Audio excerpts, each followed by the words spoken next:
Whenever you're ready. All right. Well, I'm very happy to see a big audience here despite the walk, although there's no polar vortex today, so I guess that helped. I'm delighted to have Camille Cobb here as our SPICE speaker. Camille is currently a PhD candidate at University of Washington and doing some really cool stuff with things like online dating and peer-to-peer privacy, which she's talking about. I've done some research in it myself, so we're excited to have you here, and please take it away. Awesome, thanks.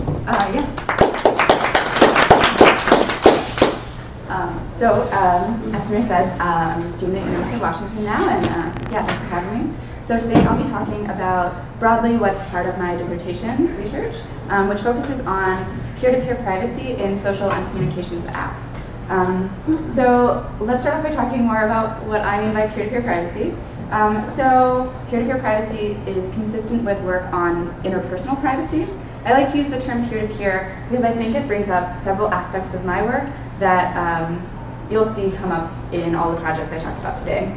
Namely, when I talk about peer-to-peer privacy, I mean anything related to privacy, so concerns, goals, expectations, strategies, etc., that come up in situations between typical users of apps.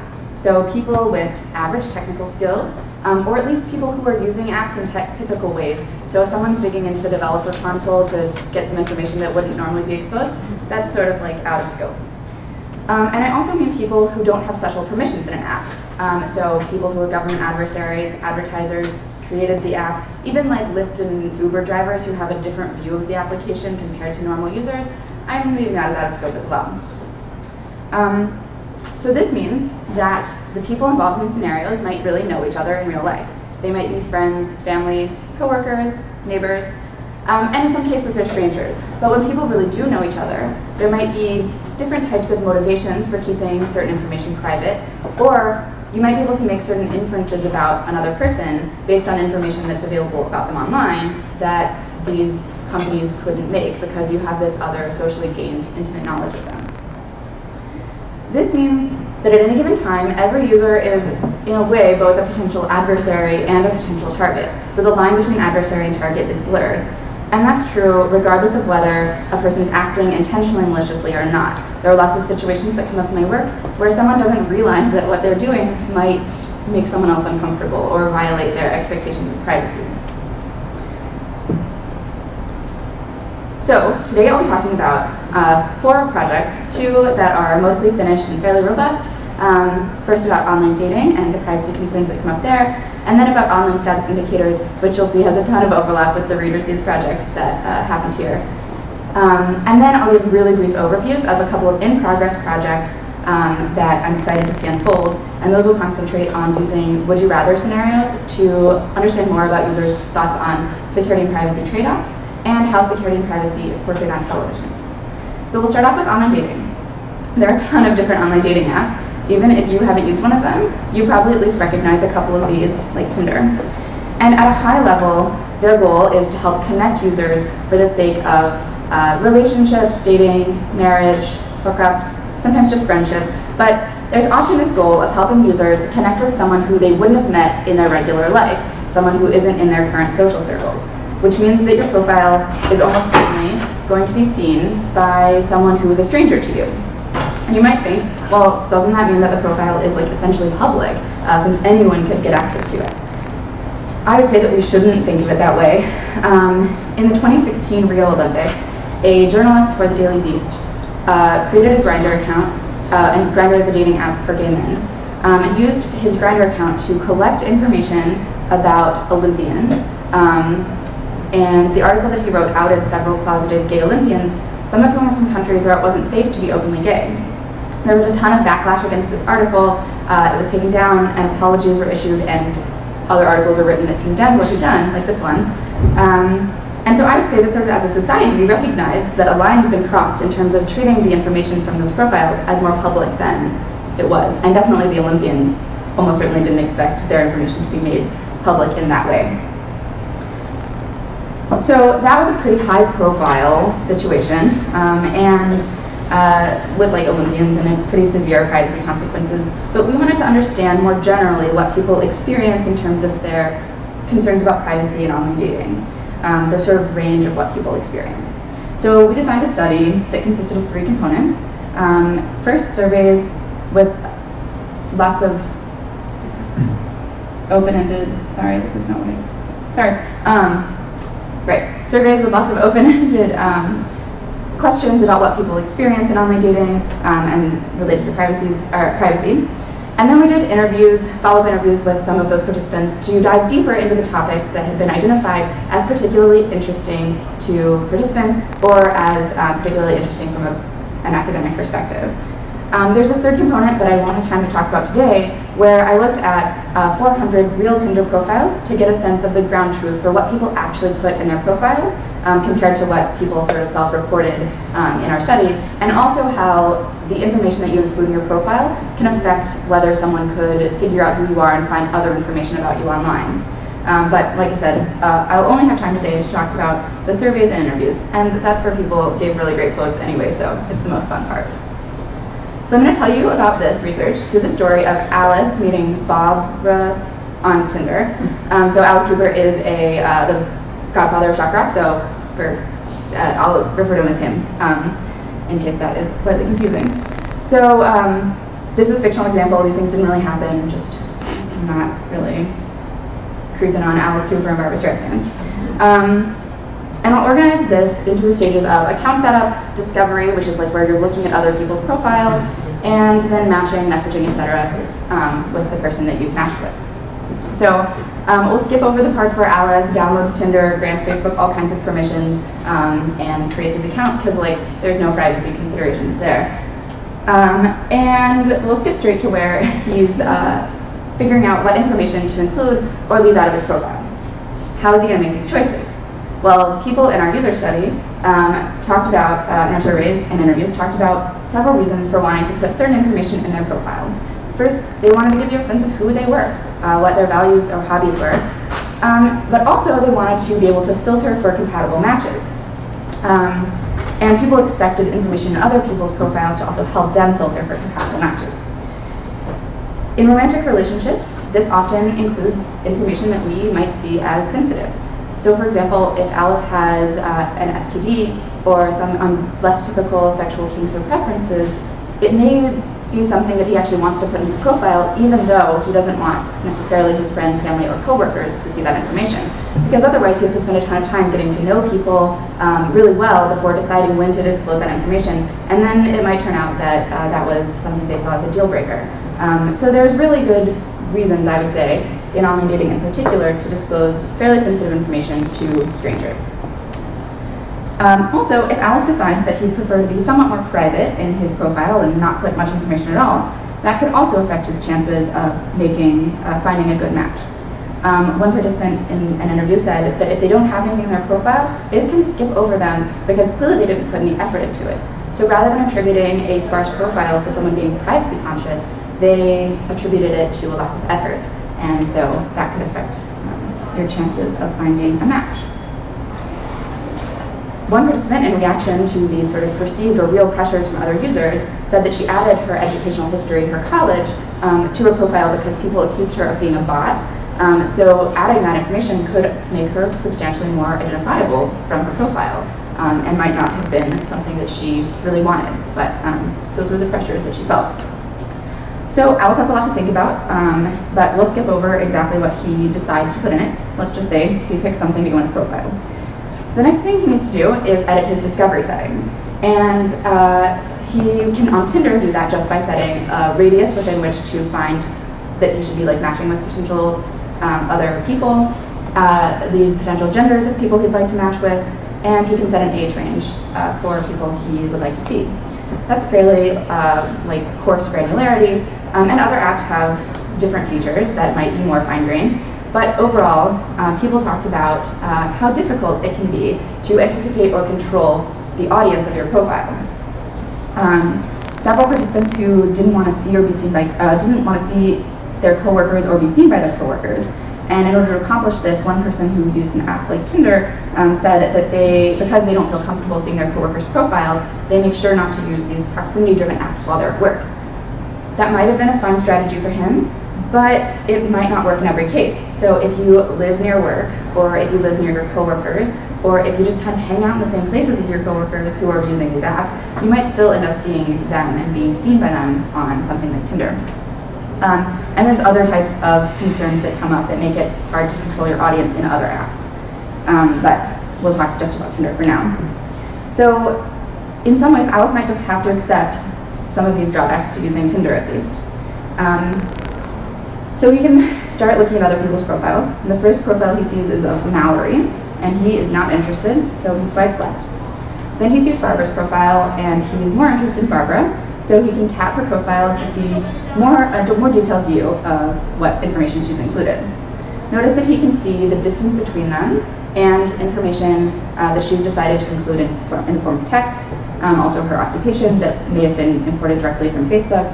And if he scrolls down, he's able to see that they have some mutual friends on Facebook, and because Barbara has linked her Instagram to her Tinder, he can see some of the recent photos she's put on Instagram, she posted on Instagram.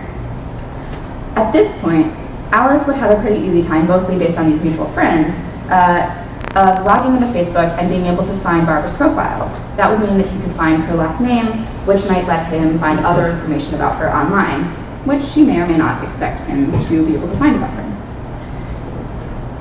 There was disagreement about whether this sort of practice of looking people up online was acceptable at all. So while 72 out of 97 participants thought that it was common to look people up, a few people thought that it was totally unacceptable and an invasion of privacy to try to look someone up online in other ways based on their online dating profile.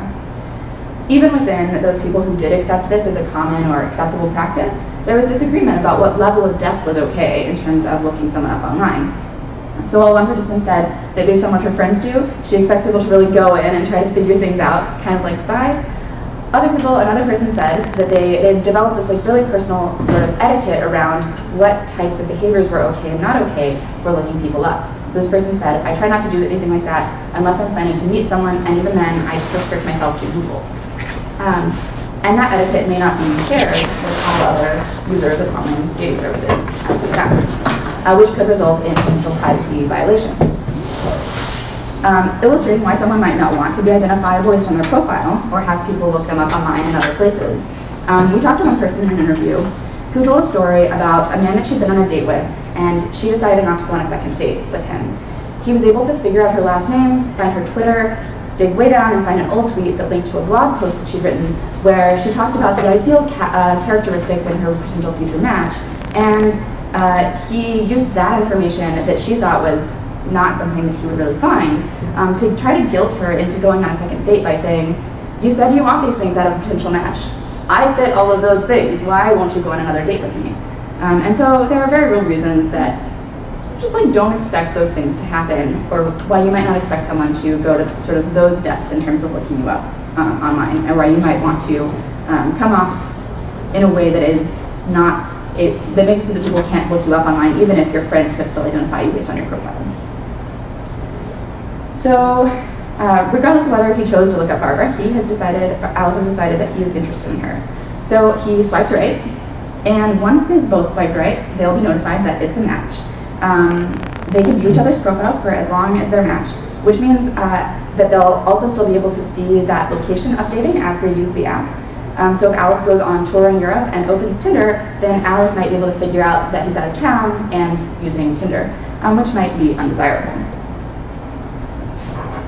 They'll now be able to exchange messages, set up a date, etc. And there are also lots of additional aspects of relationship building that might be informed differently based on the fact that Alice and Barbara met online. For example, at what point will they decide to move this conversation from Tinder and into their regular text messages? Or when will they decide to add each other as friends, introduce each other to family, etc.? And so there's lots more that comes up in this space, but for now, we'll just leave them with a happy ending of having matched on Tinder. So romantic. So to summarize, privacy in online dating is complicated. Users face trade-offs between privacy and other goals they have for using online dating, like meeting someone. And today I've discussed mismatches in users' expectations related to information disclosure, what you expect to see in someone's profile, and what they expect to see in yours, and what you want to put in your own profile, and also related to looking people up. There's more in the paper that we wrote about this, so I encourage you to look at that if you're interested. And so overall, I want to emphasize the sort of like outcomes of this. This research hopefully will inform how information on how designers can help people achieve their privacy preferences while also supporting other user goals. And also, we hope that this work will help inform end users in terms of like what they might feel less, they might be able to make more informed decisions about what to do and what to put in their profiles if they have a better sense of what other people are doing on these services. Or they might just be able to like sort of help protect their fellow users by not doing things that other people might see as invasive. So moving on, there's a project that I've been working on lately. It's not quite published yet, but it's almost finished, on online status indicators. As I mentioned, there will be a ton of overlap in terms of the themes in this paper, or in this work, compared to like studying read receipts and how people interact with those. But we wanted to study online status indicators. For now, you can just think of online status indicators as this like green dot that shows up in apps like Facebook when you are online. I'll give a much more nuanced view of it though in just a second. So some of the first online status indicators, which I will refer to as OSIs, appeared in instant messaging tools starting well over a decade ago. And a paper on instant messaging from the year 2000 won the Lasting Impact Award at CSCW this year. One of their findings that's particularly relevant to this work is that OSIs don't always accurately represent when people are really online or really offline, and that people rely on that to have some plausible deniability to help negotiate their sort of like personal interaction. But things change. More recent work has shown that OSIs, particularly in WhatsApp, actually do leak potentially private information, like what time someone goes to bed, what time they wake up, if they're using apps during work hours, or if there are deviations from their schedule, like vacations. And in some limited context, you can see conversations between specific users and tell who's talking to whom. So I don't know of like a specific paper that has studied the longitudinal changes of online status indicators. It seems likely that advancements in technology have made it so that online status indicators now more accurately represent or reflect what I'm actually doing on my computer. But it's also possible that people have just started getting used to seeing these things in their apps and started to make more inferences based on them. Either way, this idea of plausible deniability doesn't really seem to be sufficient anymore in terms of mitigating these interpersonal issues that come up related to online status indicators. For example, here's a Facebook post I saw reshared on Reddit that says, "Cause of death, told her good night, but was seen online an hour later." And I know I personally felt some tension related to online status indicators in my own life, and I started noticing, because I was paying attention to the apps, that OSIs have very different appearances and functionalities in the different apps that I use. So we wanted to study this. I had two main research goals. First, to characterize online status indicators across a variety of apps. What are they like? How do they work? And then to understand how OSIs what their impact is on users and how those differences in how they're implemented can affect users differently. So we broke this into two-part study. And I'm first going to talk about this first part, app analysis. And for the study, I identified 186 apps, 40 of which ended up having OSIs. These are all mobile apps, so I was only studying the mobile versions of apps. And there's definitely a lot more if you were to also include desktop versions, but for now we'll focus on mobile apps. And I developed and applied a systematic methodology based on grounded theory by like looking at the apps on multiple phones and adding them as friends to observe online status indicator design patterns. I'll tell you about the design patterns that we identified through the story of Alice chatting with Bobby on Google Hangouts. There'll be a brief guest appearance by Carol Brady. For those of you who are younger than me, this is all references to the Brady Bunch. So again, a fictional made-up example and a very stretch of a reference to the work that is in progress that I'll talk about later on security privacy on TV. So I'm going to be using Google Hangouts as a canonical example of online status indicators, and then I'll intersperse some descriptions of other apps to show contrast and show sort of the breadth of what exists in the world. So I'm going to gather screenshots of Google Hangouts up here, and then down here I'm going to map out this sort of overall design space of online status indicators in terms of their appearance, who can see them, how they map to my real behavior, and whether the app has settings for them. So Alice opens Google Hangouts and she can see a list of all of her friends. Right now her only friend is Carol Brady, but this is fictional, so don't feel bad for her. She has other friends. On this opening screen, there's no indication that the app has OSIs at all. But Alice has used the app before, so she knows that if she taps Carol's picture, then she will be able to pull up the conversation view between the two of them. And at the very top of the page, there's text that says, active just now. I'm going to refer to that as a typical OSI, and it'll be clear in a minute why I need that qualifier, typical.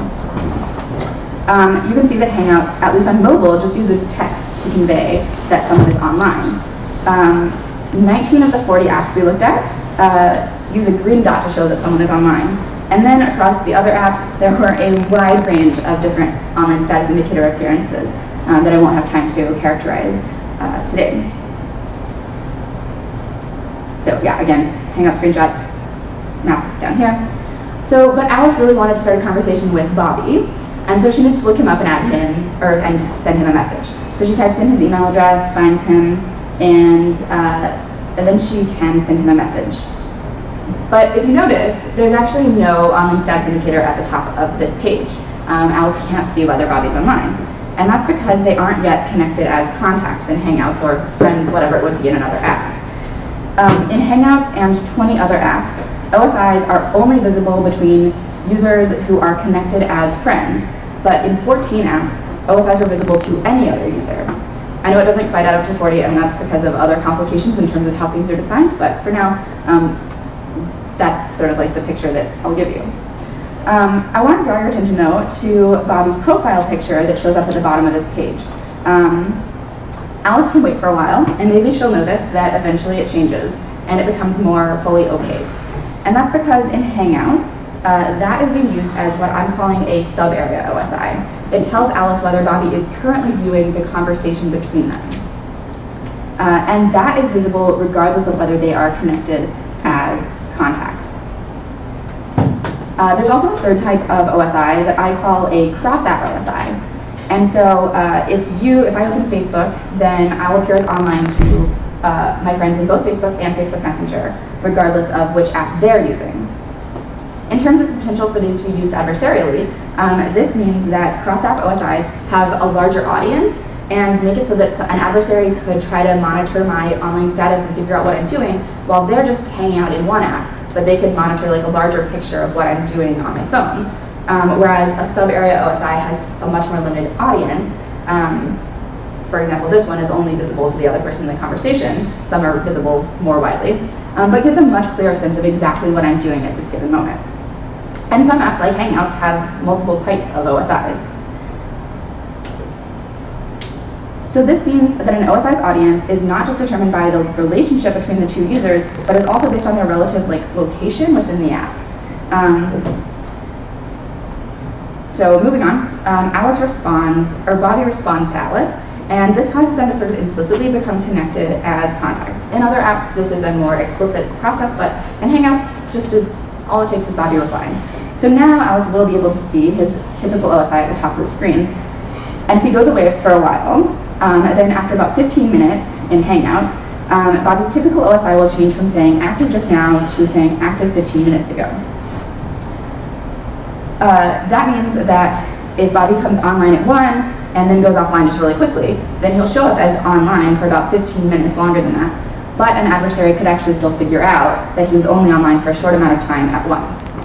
On the other hand, if Bobby comes online and stays online for longer, then the adversary, so like for about 30 minutes, the adversary will see him as online for 15 minutes after that, so 45 minutes total. But if he instead comes online and goes offline intermittently for the same amount of time, that will actually appear the same to external users. And so an adversary would only know about the time that they were online and offline, and that they were never offline for more than 15 minutes in that gray area. But they wouldn't necessarily be able to figure out all of what they were doing. For almost all apps, the time that it takes for people to appear as online is pretty quick, within 30 seconds or so, I would say. But the timing for going offline varies a lot. There's a huge tail of different times. So for example, Slack's OSIs update almost immediately, snap of a finger. So you'd definitely be able to detect this quick online-offline behavior, which might make it more likely for you to be able to tell, for example, who's conversing with who in a synchronous way. Other apps take even longer than Hangouts to update, like OkCupid takes a few hours for you to appear as offline. And I didn't try to measure it, but there's also variation in terms of how consistent this timing is. So while Google Hangouts is like almost always right at 15 minutes, some of them vary between 10 to 20 minutes for it to show that you're offline. Even within Hangouts, sub-area OSIs update much more quickly as Bobby comes and goes from a conversation. Those are almost immediate, whereas the typical OSIs are the ones that I was describing here. So the ways that OSIs correlate with user behavior varies a lot between apps. I also want to point out that this active 15 minutes ago text continues to update as Bobby stays offline longer. So 25 or 40 apps show when someone was last online, which means that if someone's like online in the middle of the night and then goes offline, they can't really hide that from like any of their friends who wake up before them the next day. So with just a single glance at someone's online status, you'll be, if they've not been online recently, you'll be able to still know sort of like the last time they were online, and you can maybe infer more about them without this like really like invasive actually looking at their online status constantly. So finally, we'll move on to settings. So maybe Bobby decides that he's not comfortable sharing his online status. This is in blue because it's what Bobby's seeing. And so in Hangouts and I think 19 other apps, so including Hangouts, you can actually turn off your online status. In a minute, I'll give examples that we heard from participants about why that might not be sufficient, like being able to turn them off might not be sufficient for accomplishing user goals. But let's say for now, Bobby turns off his online status, which is called last seen in this app. And then, yeah, great, Alice can no longer see Bobby's OSI.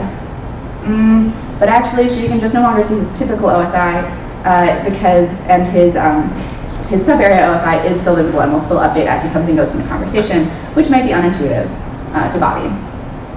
So yeah, so overall the existence and implementation of OSIs varies a lot between and within apps, and even in ways that I didn't have time to address at all today. So there are lots of additional variations and caveats within the features that we identified in this work, and there's not yet a paper to direct you to, but hopefully soon I can do that. And I'm totally happy to talk more about this sometime if you're interested. So now we're on to part 2 of the study. We wanted to understand how OSIs impact users. So for this, we did a Mechanical Turk study where we surveyed 200 Mechanical Turk users and asked them lots of different questions, including we did an experimental condition to try to figure out if people recognize different appearances of OSIs, so green dots versus the text versus something else, which apps participants use, whether they are knowledgeable about whether apps have OSIs or not, and what the default and current audiences are. We asked them to time how long it took them to find the settings for OSIs in various apps and what makes that easier or harder. And then finally, we came up with a set of 5 questions that would get users to tell us stories about the experiences they had with OSIs that might have been non-ideal. And for today, I'm just going to focus on those user stories because I love quoted users. They're so interesting. So the first question we asked was if people had ever changed their behavior to avoid appearing online. And 70% of people said that they had, which is a pretty sizable portion of participants. Of those, 46 people said that they'd changed their OSI settings, and 73 said that they'd self-regulated the use of the app. So for people, that might have been that they wanted to get online, but they said, well, I'll do it later, or I can't get online for the rest of tonight. Some people said that they went offline really quickly when someone else came on that they didn't want to talk to. And some people actually totally just deleted the app or closed their account because they didn't want to appear online. So for those, and then some people were trying to avoid people just in general. They just kind of didn't feel like talking. But more people, so 86 people, said that they were avoiding a specific person. And so for those people who wanted to avoid a specific person, many of them might have found that the apps didn't really support them in the school. So only 2 apps that we looked at, Hike and Telegram, let people add specific exceptions to who can see that you're online at any given time. I know that Facebook lets you do this on the desktop version, but their mobile versions are not currently, as far as I could tell. So speaking to the motivations of people who wanted to avoid a specific person, one user said, I was chatting with a friend on Facebook and told her I needed to go to bed, and I wanted to get on Facebook later, but I didn't want to appear as if I'd been untruthful to her. So people are very concerned and like very cognizant that their friends will notice their online status and like make inferences about it, and maybe not always like the nicest inferences, or that they might feel hurt about it. Then we asked if people had ever suspected that someone noticed their OSIs, and 61% of people said yes. The ways that they knew that the reasons they suspected were 18 people were just told directly. They said, like, I saw you online, what were you doing up so late? 43 people said that they'd received messages shortly after coming online. So for example, this person said, they immediately messaged me about something. I'm trying to be stealth, but the indicator has blown my cover. So this kind of speaks to another reason that this like on-off toggle might not be sufficient for users. Because in order to, if you forget to turn off your online status and then later you're like, ooh, I don't want to appear online right now, you actually have to go online in order to then turn it off. So even in that like brief amount of time that you appear online, you might have already like not accomplished the goal that you had for not appearing online. And then 27 people said they received messages while they were online, not necessarily when they first signed in, but they don't think that they get messages when they're offline, so they think that it's because the person noticed they were online that they messaged them. And then 8 people gave sort of a more nuanced view that I thought was more subtle on why they suspected someone noticed. Like this person who said, my son seems to go offline anytime I come online, and she thinks he's mad at him for not liking his girlfriend. So that behavior that we heard about before, where people go offline really quick to avoid someone, turns out people totally notice that. And so yeah, that might not work as well as people hope. Okay, then we asked if people have ever been surprised to notice that someone was online, and 42% of people said they had. 17 people were thinking that the person should have been asleep, like it's in the middle of the night, or that they should have been at work. And in 13 cases, people said that the person had implied that they wouldn't be online. And there were varying degrees of sort of like benevolence in terms of the interpretation of why the person might have, their behavior might have like varied from what they expected. Like this person was fairly like nice and said, I saw a friend that was online, but she was supposed to be in the forest, and I wasn't sure whether she was lying to me or had just found a spot that had service. So it was kind of like, giving her friend the benefit of the doubt. Compared to this person who said, there was a girl he'd been talking to on online dating. She said that she'd given up on online dating, and then he saw her online, and he said, frankly, I was offended that she was online and had to conclude that she just didn't want to talk to me anymore. It made me angry, but what can you do? And so I think this starts to get at some of these like kind of concerning, I would be concerned to know that someone had this angry of a reaction when I like didn't really know them very well, based on like a fairly low level indicator that I don't have a ton of control over in an app. Then we asked if people had ever opened an app specifically to see if someone was online, and 54% of people had done so for their friends, intimate partners, romantic interests, family, or people they worked with. The reasons they gave for doing this included convenience for the other person. They said, they wanted to figure out if it's a good time to message them. Like this person who wanted to waited until she saw her mom or sister online before texting them so that she would be sure she wasn't waking them up. Some people did it out of convenience for themselves, like they wanted to know if they'd read my message or if they'll get a quick response. So it's interesting here that people are using online status as sort of a proxy for read receipts, even in apps that don't necessarily have that other feature. And then some people were maybe trying to figure out something more specific about the other person, like are they avoiding me, lying to me, angry at me, and even like what are they doing right now, like are they on their way home from work, something like that, based on online status. Finally, we asked, is there anyone who would notice if you were offline for longer than usual, or vice versa? And 37% of people said they had, but a few people thought that this was really creepy and like going way too far, tracking or stalking. But the people who actually said this, mostly gave fairly benign sounding stories about this. Like this person said that her friends and family would notice if she wasn't online for a week, so a pretty long time. There was a lot of variation in terms of how long it would take someone to notice that someone was offline. And they know because they've gotten messages when they were on vacation. But the real point of this question was that all the rest of them could have been answered with sort of one-time stories. And what we really wanted to know was whether people noticed patterns in each other's OSIs. And so those stories of patterns came up in other contexts as well, in response to other questions. And like this person who said that because their ex would notice if their online status was irregular or weird, they keep a schedule to make sure that they're online at specific times to not rouse suspicion from their ex. So I think there's some evidence of pretty bad, problematic uses of online status that I was surprised to hear as much as we did about. So yeah, to summarize, online status indicators, like just how they work, varies even more than I thought of the actual implementation of them. Users do notice each other's OSIs, and they worry a lot about how other people will interpret them, and current design patterns don't fully support users. Also, as I just said, we found more evidence than I expected that OSIs could and are being used in like fairly problematic ways. Okay, so I'll give super brief overviews of these last two projects. First, Would You Rather. So Would You Rather is a game that people have been playing forever. It encourages players to come up with two hypothetical scenarios, and then they have to choose between, like for other players to choose between, and the goal is to make them as hard as possible to choose between. So we have identified like there are lots of trade-offs in all of the work I've talked about, and this kind of like naturally fits with that. So we're like, okay, can we turn this into a research method so that we are like explicitly figuring out users' like preferences in terms of privacy.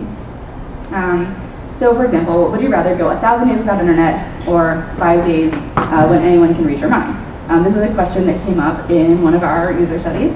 We've been doing this at like open house events, so like lots of people kind of passing through, and this actually is a fairly balanced trade-off for people. So we hope that this design method can help researchers understand users' like values and preferences for like security and privacy trade-offs. And we put up like big pieces of paper on the wall, and then people like write in these like scenarios and then vote for them with sticky notes. And it's totally prompting like really interesting conversations between the users that really directly reference security and privacy practices. People talk about passwords and all kinds of things. So one of the popular scenarios is, would you rather leave your phone in a taxi or drop it in a used toilet? And so this has trade-offs between like, you know, taxi, maybe people get access to your data, but in a toilet, maybe you lose your data forever.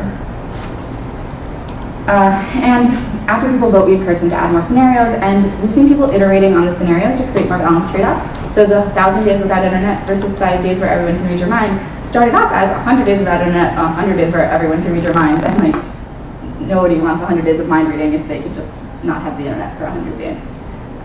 So participants made a better scenario, or a more balanced scenario. So as I mentioned, we're still working on this project, still figuring out how to describe the advantages it has as a design methodology. When we've run the activity so far, it's been focused on like general technology and security privacy uses, but we're thinking of it also as a way to or thinking of it also in terms of like specific context. So soon I'll be running one on a would you rather activity that focuses on online status indicators. So we'll have questions like, would you rather appear online on Facebook all the time or always online on OkCupid? Still working on those scenarios. And we're also really excited about the potential to use this as an educational activity. So I'll be doing this in an intro CS class in like about a week, I think. So moving on, the last project I'm going to talk about is security and privacy on television. So to introduce this project, I'm going to try to show this scene from Sex and the City that aired in 2000. Oh, we don't have sound. I should have done that. But I have there's captions, so it should be fine. In this scene, two of the main characters, Carrie and Miranda, are having a conversation about Carrie's relationship with a man named Aiden.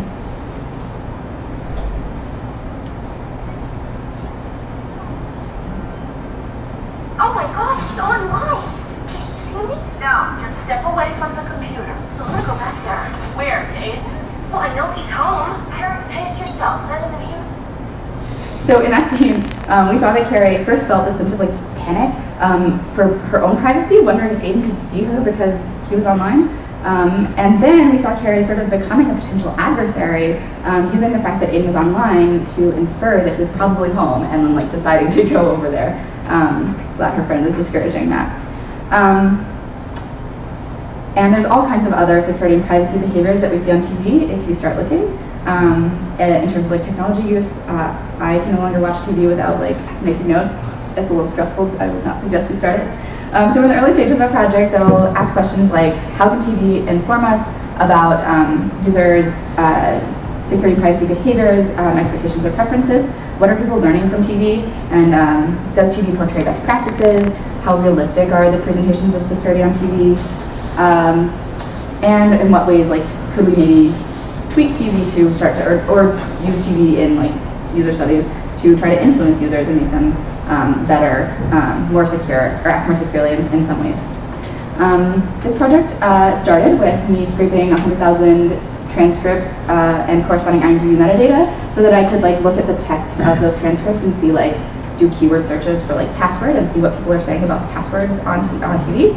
Turns out people just say their password on TV all the time, like to their friends that they work with, like what's the password? I won't tell you. And they're not usually very good passwords.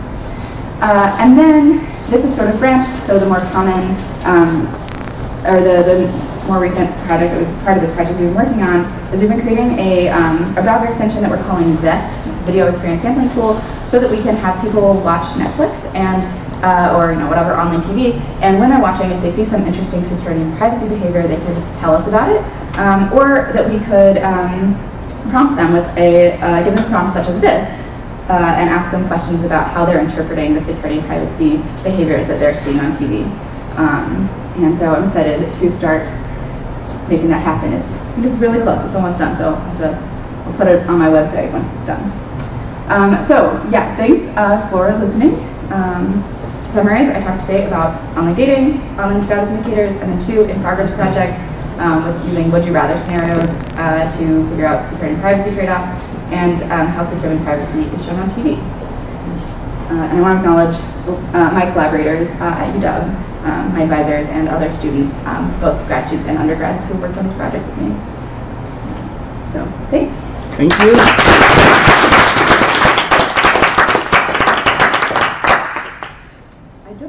Do I have time for a few questions? Great. Yes, absolutely. Cool. Okay. Well, you go ahead. So I like my question is about your would you rather scenarios. Yeah. And one thing that was interesting to me about some of the examples you gave is it starts moving yourself out of this online privacy space into kind of a real world privacy space. Mm-hmm. And I was curious if any of your work, or if you've thought about privacy in kind of the, once you go offline, because there's a lot of privacy implications that you're kind of uncovering, and a lot of these themes kind of fit into that, but I'd be curious to see if you have some specific thoughts around that. And I guess one of the things that made me specifically reflect on that is the context collapse that you discussed about online dating and not having your workplace profiles coexist, right? So not being able to see those profiles. And you can imagine coming from a place like Seattle to a place like Bloomington that there's a lot smaller context, and so the privacy in real life becomes a lot greater of a potential issue. I was just curious if you thought about other things that could cross over between your online studies and IRL privacy. Yeah, that's a great question. I mean, I think that space is like so vast, and I haven't like done enough like background reading in it that I feel like slightly uncomfortable. I would want to do that before like really entering that like full force into like the real full privacy world. But we have been talking a little bit, I've had some really great conversations about, for example, the analogy of online status indicators to like real world like things. Like if you leave your door cracked open in your office, and whether that signals to people like cracked open versus fully open versus closed versus the lights off, how that signals to people whether they should feel comfortable coming in and asking questions, knocking, or just that they should kind of not come in at all.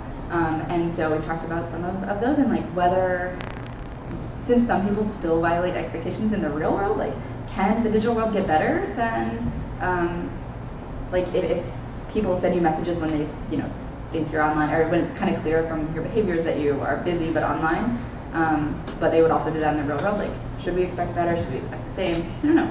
I've been thinking about it. It'd be great to think more about it. Yeah. Yeah, so I'm like fascinated by this issue or concept of the social pressure created by these indicators, and it feels like people online have this expectation that if your indicator is green, that means you're available, and don't seem to realize that everyone nowadays seems to have 3,000 contacts, and you can't be managing so many conversations at a time. So I don't know. I just want your thoughts about how useful these indicators actually are, and what can we do to relieve the social pressure from people to always seem available. Like, is there some other middle ground between the green dot and something else like the red? which says that you're absolutely not available? That's a great question. I mean, there could be an orange that says like, think hard about contacting me, but that seems like a too easy kind of answer, and I don't think that it would work. I mean, I don't think that it's a middle ground, but something that I've been thinking about is like, could we create tools that help subvert those companies without necessarily their input? So it would be fairly easy to create a tool that made me appear always online, that kind of just like kept an account for me open like all the time, and that would mean that my online status would then no longer ever be a signal for anything. And if there are enough people doing something like this, then it would mean that it might start to mean that those online status indicators were not a signal of anything, or maybe people would just figure out like who it is a signal for and who it's not.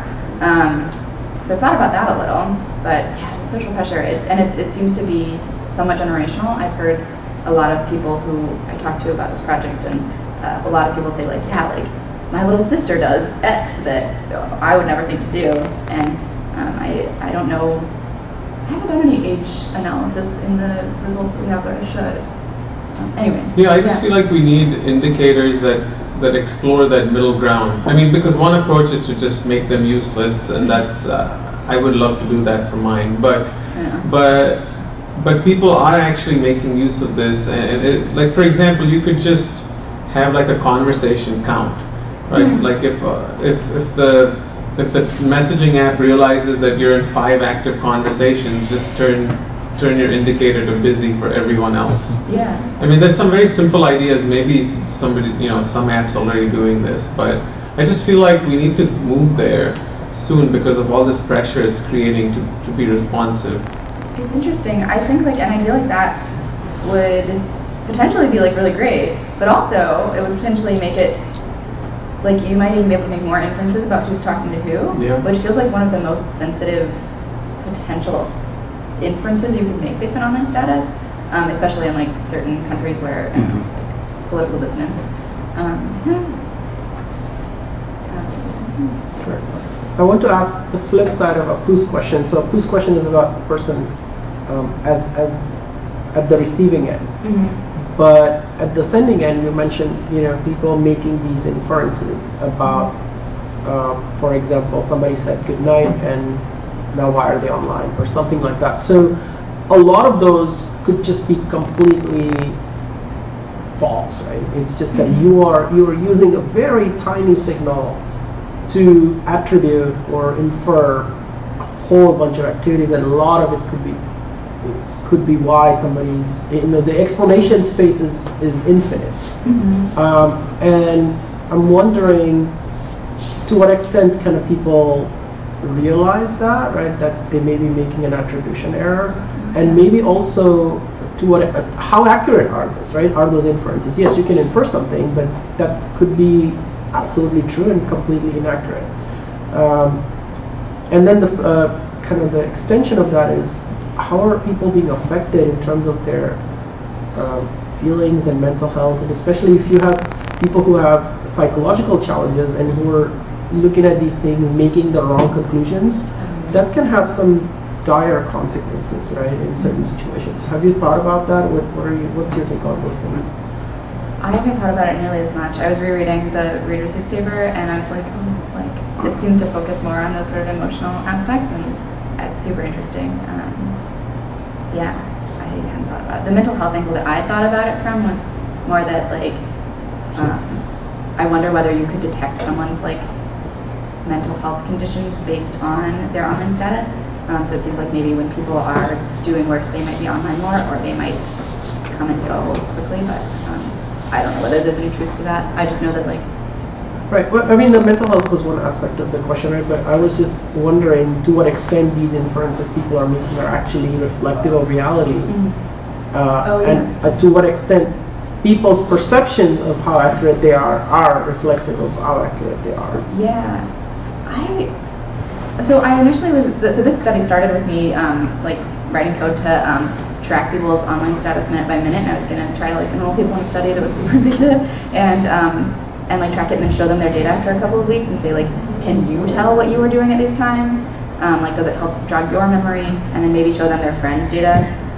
But there were so many other parts that seemed more that needed to happen first. That I didn't get to that yet, but I still am very interested.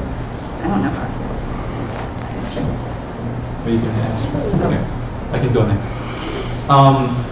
So it seems to me that like it's quite obvious that because these online messaging apps are not new, and ever since like MSN, the MSN app, you have all the options to set your away status. You can make yourself appear offline, and it seems obvious to me that that is the right thing to do. But with newer social media apps like Facebook, Google Plus, they don't include those options. It seems almost like on purpose, and I think they have been removing those options. In fact, in the past few years, I think Facebook. It used to be easier on Facebook to be appear offline.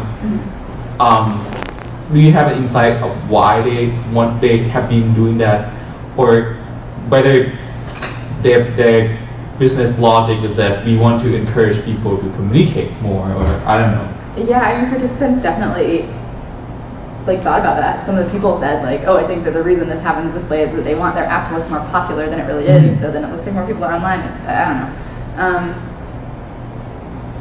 I don't know. It seems pretty invasive to me, and I assume that it does have something to do with app popularity, or making it feel more like a real conversation that's just not maybe being done in exactly the right ways. But I might talk to that. Yeah. So in the would you rather scenario slide, you had some people standing in front of a board. What age groups are you doing this with? We started so that project started with us having this computing open house that was happening. So it was for kids, and when you say kids, young kids? Kids would come with their families. So I think it was for middle and high schoolers. Okay, that's what it looked like from the picture. So I was curious if you were working with youth. Yeah. Okay. So we are, but we've also been doing it with adult groups and college students. So the classroom setting will be college students. It started with kids. We think it works well for kids, but it seems also adults get into it too, especially students. Yeah. So I was wondering if you asked with any of the OSIs if people noticed that it actually showed what they were doing when they were all so online. Because I know some apps will actually say you may be listening to Spotify or doing some other activity besides just you're online with that app as well. So I wonder if any of them noticed settings for whether or not it showed what other activities they were doing, or if people had been working on that. Yeah, I'm curious what app does the Spotify thing. I didn't see that. Discord. Is it Facebook? No, it's Discord. So Discord. So that one will actually have if you're maybe saying playing a game or something on Steam, it'll tell you that. If you're listening to Spotify, people will have that where it's going. Or if you're streaming something, it actually changes your indicator to tell people that I am streaming right now. Cool. Yeah. Live or something. I knew some of the gaming ones told what game you were playing, Hearthstone and Battle.net tell you if you're currently playing a game, or you're in the main menu, or exactly what you're doing within the game. I don't think people commented too much on that. It wasn't enough to seem like a theme that was coming up repeatedly in the data, but it seems more invasive, so it seems like it's worth thinking about. That leads to the second question I had is, so how much of the data gets spoofed because people keep 50 tabs open all day long, and so they're in every program all day long? And how well do the apps, when they're giving the statuses, are actually reflecting actual activity versus ambient activity? Yeah, we ignored desktop versions of apps for exactly that reason. That I was trying to do this thing where I timed how long it took to appear offline, and that was such a more it's still a really hard problem to try to do with those timing for just the phone app. But with the desktop app, I had some plans to eventually leave the thing open in a background tab, leave it open in a foreground tab, and let the computer fall asleep, or let the computer not fall asleep. And I think there's too many different permutations of exactly what could be happening. And we just defined it as out of scope. But well, the reason I ask is if I say I'm going to bed. And I have 4 tabs open. One of them is Facebook, but another tab that I have open is a looping YouTube video, 10 hours of rain falling. And I have that open because I'm going to listen to that because I don't have a good white noise machine. does it appear that I'm still online even though I am on bed? So the person who is trying to get an inference is getting an improper inference because of an open tab that's not an active tab. Yeah, I don't know. I think that's totally worth exploring. Okay. My suspicion is that it varies by app. So Okay. that my suspicion is that like Slack, for example, it figures out whether you have the tab actively open or not and updates your status. My suspicion is that Facebook probably would leave you online for longer, but eventually start showing you as offline if you weren't actively doing anything. But I don't know. It'd be worth finding out. Yeah. What were other common scenarios that the OSI work kind of came into play? So a lot of the conversation is around have you gone to bed? I think a lot of the other piece that seems really logical to me is like, am I interruptible, right, in the workplace? What were some of the other things that came out of your users in terms of when they would check or curious about the kind of OSI status and what was going on there? Like when they would actively check someone else's? Yeah, it was like often like, are they available to talk? Can I get a quick message? There was, this bedtime thing. Some people wanted to find out if they were like working or not. We did 2 versions of the study. We did a like quick and dirty user study early on that then we decided to try kind of like do a more intense version of. And I know one of the participants in that one gave like a story of like she would like monitor her husband's online status, and she would like be able to tell like when he went offline. She would know that he was on his way home from work, and so she should start like getting dinner ready. But we didn't hear anything like that in the second version of the study, so I think there's a lot of different use cases. I'm curious how often OSI status is proxy for location. Because your other story you told was when it was, I thought she was out in the woods, but apparently she found connectivity perhaps. I wonder if there's a lot of kind of space in here to kind of use OSI as a location proxy, and how often that happens. It seems, especially when people are using like multiple apps that have online status, that there's like a very good chance of that. I mean, like Apple has now these things that like depending on where I am physically suggest an app to me, and so I read some of the like research sort of around what probably led to that, and basically it just is that like the apps you are currently using are predictive of your location, and also your location is predictive of what apps you might be using. And so it seems like there's probably a chance of that in the future. Yeah, I think it's just really in that interpretation space. I'm really curious if users are frequently using OSI status as that interpretation of where people are, and how accurate that could actually be. We'll have to look back. I don't remember a ton about people inferring location, but our questions are so vague that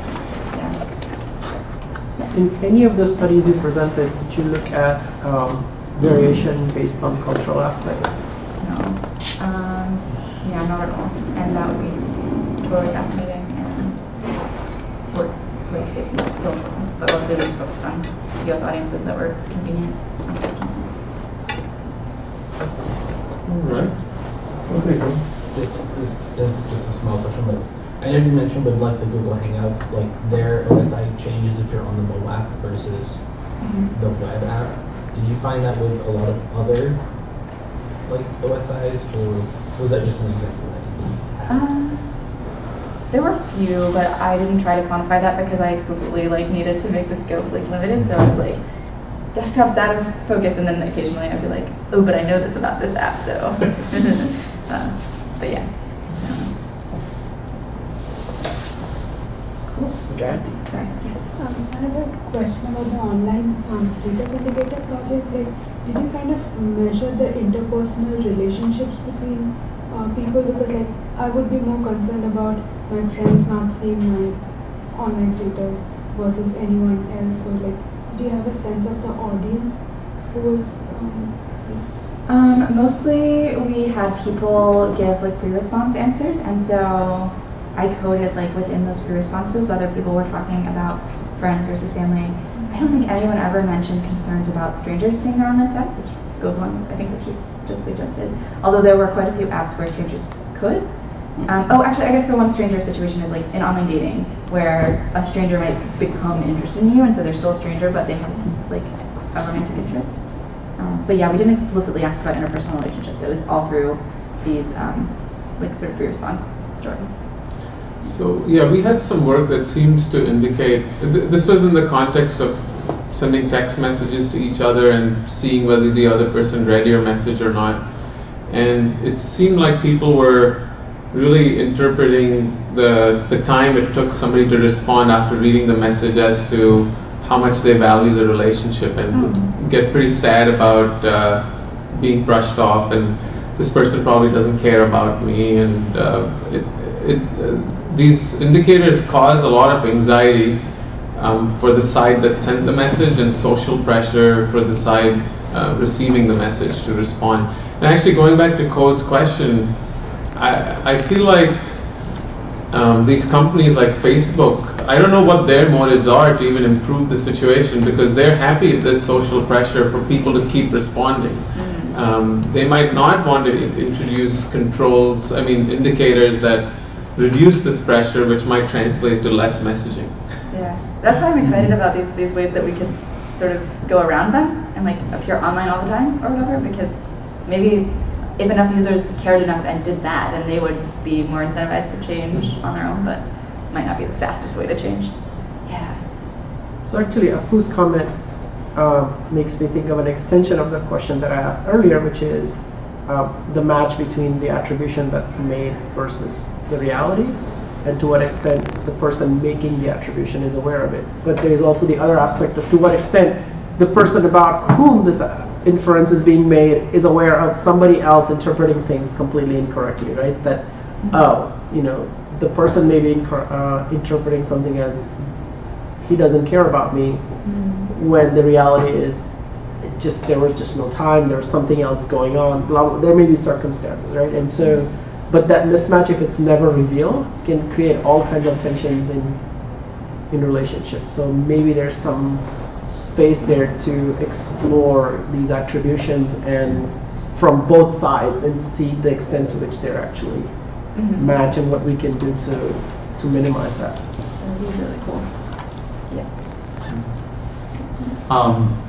When I think of these, just the social media technology in general, I tend to ask the question of how does exactly do these apps mediate our experience? How is it different from real world? And this kind of brings me back to the question of why do these online status make it seems like we are available when there are some comparable situations in real life where if you see someone sitting here, you wouldn't just go talk to them.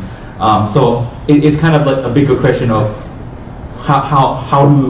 what are these a representation of exactly, and how can we make it more in such a way that it makes more sense to us.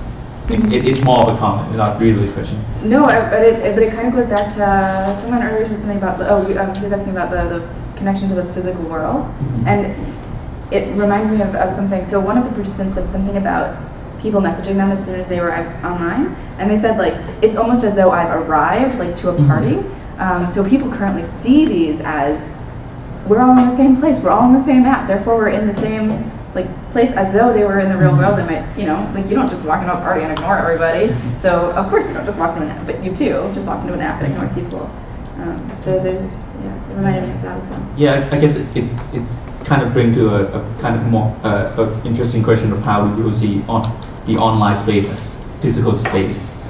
And how does that mediate our experience up there? It seems almost like we're in the same room, and it's really not really is. Thank you so much for all these questions. I think maybe we should thank the speaker now and take more questions offline.